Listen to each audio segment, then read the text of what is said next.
सकूं तो मैं भी इनका बड़ा भाई हूं।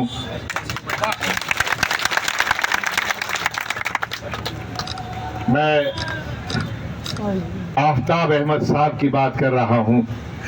ये शख्स सिर्फ लीडर नहीं है, मैंने इनके वालिद साहब के साथ में मोहतरम बुजुर्ग खुर्शीद अहमद साहब के साथ भी काम किया। ये मेरी खुशनसीबी है कि मैं उनके शाने बशाने चला हूं, उनके कंधे से कंधा मिलाकर चला हूं। हमारे यहाँ इस मंच पर तशरीफ फरमा हाजी सईदा साहब, हमारे नेता, नौजवान साथी, जिनके चेहरे को देख के ही ऐसी रौनक नजर आती है कि काश बस मौका लग जाए तो सरकार जो है वहां से पकड़कर खींच लाए ललित नागर। मेरे बहुत सारे बुजुर्ग हजरात यहाँ पर बैठे हैं, सारी सरदारी बैठी है, सरपंच हैं, प्रधान हैं। मैं आपके बीच में इल्तिजा करने के लिए आया। मैं ये जुर्रत नहीं कर सकता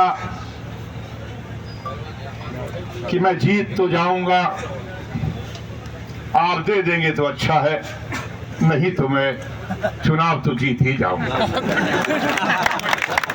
मेरा ये मानना है, ये गुरूर, ये घमंड जमीन पर रहने वाले किसी बाशिंदे को शोभा नहीं देता।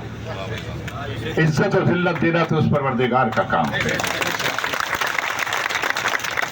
कब वो छीन ले, कब वो दे दे।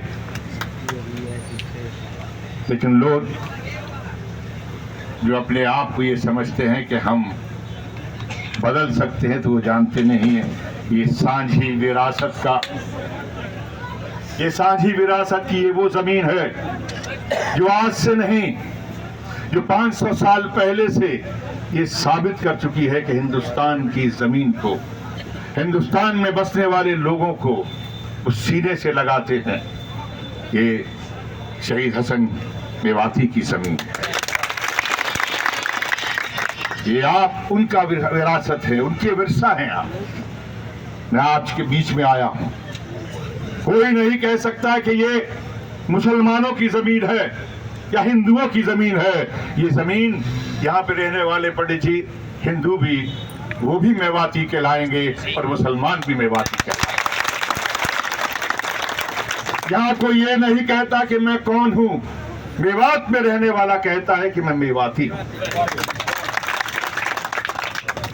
और ये वो कौम है, ये वो जज्बा है क्या जिस पर पार्लियामेंट की जमीन, पार्लियामेंट की बिल्डिंग बनी है, वो रायसीना, जिसको रोड बोलते हैं, जिसको रायसीना पहाड़ बोलते हैं, उस पे कब्जा मेवातियों का था। उन्होंने जबरदस्त जंग किया, लड़ाई लड़े, और उसके बावजूद जब सुलहनामे के बाद उन्होंने ले लिया अंग्रेजों ने, तो इसी सोना में आके बसे। और शायद इसीलिए उसका नाम सोना रखा है कि ये सोने लोग वहां आकर बसे। मैं उन मेवाती हजरात से, मैं हिंदुओं से नहीं, मुसलमानों से नहीं, बल्कि मैं इंसानों से मैं मांगने आया हूं भाई। उनका काम है जो अहले सियासत जाने, मेरा पैगाम मोहब्बत है, जहां तक पहुंचे मैं आपके बीच में रहूंगा।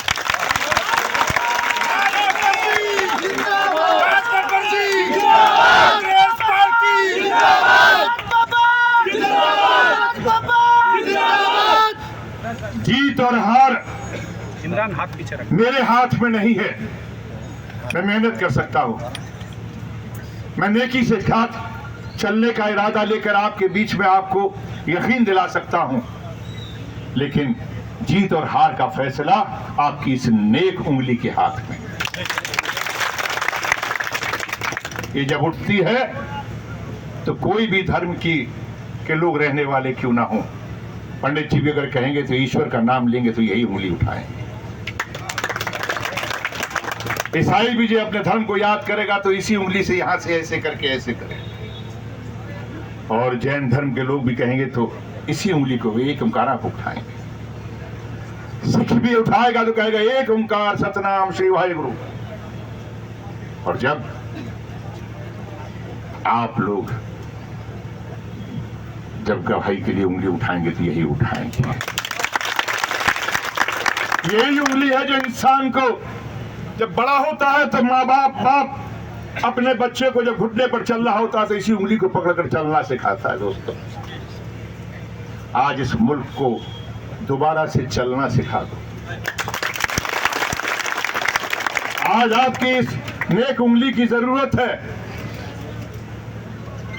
ये हाथ आपका साथ लेना चाहता है। मुझे आपकी मोहब्बत चाहिए।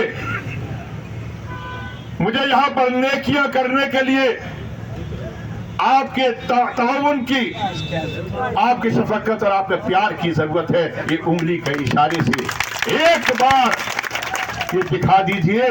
जीत हार गुरूर करने वालों के पास नहीं है, जीत हार तो जनता के पास में, आवाम के पास में।